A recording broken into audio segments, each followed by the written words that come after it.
Saya sedang memandang Samudra Hindia dari destinasi wisata di Pulau Sabang, yaitu Anoe Hitam, sebuah benteng peninggalan Jepang.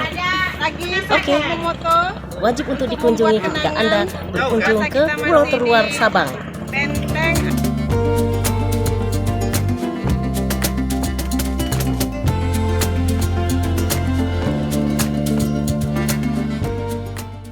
Berdasarkan sejarah, secara singkat, Pulau Weh dan Kota Sabang sebelum Perang Dunia Kedua adalah pelabuhan terpenting di Selat Malaka. Jauh lebih penting dibandingkan Temasek atau saat ini dikenal sebagai Singapura. Awalnya, Sabang dikenal sebagai pelabuhan alam bernama Holland Station yang dioperasikan pemerintah kolonial Belanda sejak 1881. Selanjutnya, tahun 1883, dermaga Sabang dibuka oleh Asosiasi Aceh. Pelabuhan tersebut dijadikan pangkalan batubara Angkatan Laut Kerajaan Belanda. Kemudian dimanfaatkan juga sebagai tempat berlabuhnya kapal pedagang untuk mengirim barang ekspor dari Sumatera bagian utara. Dan tercatat tahun 1887 firma De Lange dibantu Sabang Haven memperoleh kewenangan menambah, membangun fasilitas dan sarana penunjang pelabuhan. Hal ini menjadi cikal bakal Sabang sebagai pelabuhan bebas dan secara resmi dimulai 1895. Dikenal dengan istilah Vryhaven dan dikelola oleh Sabang Masshaven.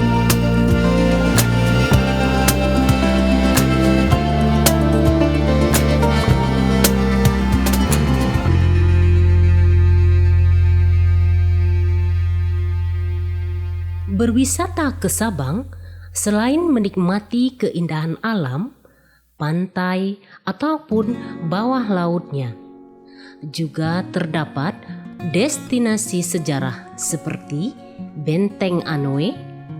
Benteng ini terletak di Desa Ujung Kareng, Sukajaya. Benteng Anoe Hitam atau biasa disebut Benteng Jepang dibangun antara tahun 1942 hingga 1945 yang difungsikan sebagai tempat penyimpanan berbagai jenis senjata armada laut Jepang. Ketika pasukan Jepang mendarat di Sabang 12 Maret 1942, mereka langsung menggali terowongan bawah tanah di sepanjang bibir pantai sebagai benteng pertahanan mereka.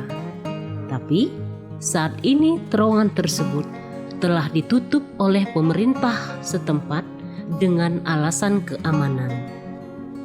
Bangunan benteng berbentuk tapal kuda berukuran 1,5 meter bujur sangkar dengan menghadap ke laut. Bangunan ini setengahnya terletak di bawah tanah dan dilengkapi dengan meriam sepanjang 3 meter. Meriam ini diletakkan di sini karena benteng juga berfungsi sebagai menara bidik ke arah laut untuk mencegah kapal musuh memasuki wilayah perairan Sabang. Berkaitan dengan pariwisata Sabang, pemerintah setempat telah melakukan berbagai upaya untuk meningkatkan kunjungan wisata, baik lokal maupun mancanegara. Kualitas daripada produk wisata kan, jadi baik dari sisi SDM-nya, servis itu kan pelayanan itu sangat tergantung dengan SDM yang handal, yang memang berstandar internasional. Kemudian tentu soal amenities tersedianya fasilitas akomodasi yang memang berkelas gitu. Nah itu sedang kita mempersiapkannya. Belum hari ini ya belum sepenuhnya memang sudah memenuhi standar internasional, tapi tentu itu juga menjadi satu tantangan untuk bagaimana kita menyiapkannya, meningkatkan kelasnya, meningkatkan pelayanannya. Kemudian juga dari sisi aksesibilitas, selama ini kan kita andalkan laut memang. Ya dengan waktu tempuh 45 menit saya pikir oke lah ya, dan cukup nyaman. Tapi kalau kita ingin meraih pasar yang lebih luas dan lebih berkualitas, kita juga harus naikkan kelas. Jadi harus ada penerbangan gitu ya. Jadi itu juga menjadi salah satu yang memang sedang kita kejar saat ini. Untuk penerbangan saat ini Pak, itu hanya menjadi angkutan udara ke mana? Jadi kita punya bandara yang merupakan bandara TNI AU, ya, Angkatan Udara, tapi TNI AU membolehkan kerjasama dengan sipil, dengan Kemenhub, ya, di aktivitas selain militer juga ada aktivitas sipil. Nah, cuma saat ini memang karena pasca pandemi ini kan banyak airline yang recovery ya, pesawat itu jumlahnya terbatas, jadi kami sedang berupaya agar ada penerbangan terutama Sabang Kuala Namu itu bisa aktif kembali. Kata orang, Anda belum dianggap pernah menjejakkan kaki di Pulau Sabang bila belum mengunjungi destinasi satu ini, yaitu Tugu Titik Nol Indonesia.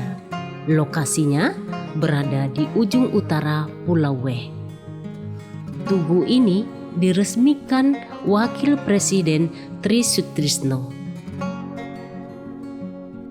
Secara teknis, koordinat titik terbarat dari Indonesia berada di Pulau Rondo pada koordinat 6 derajat, 4 derajat, 30 derajat lintang utara, 95 derajat, 6 derajat, 45 derajat bujur timur.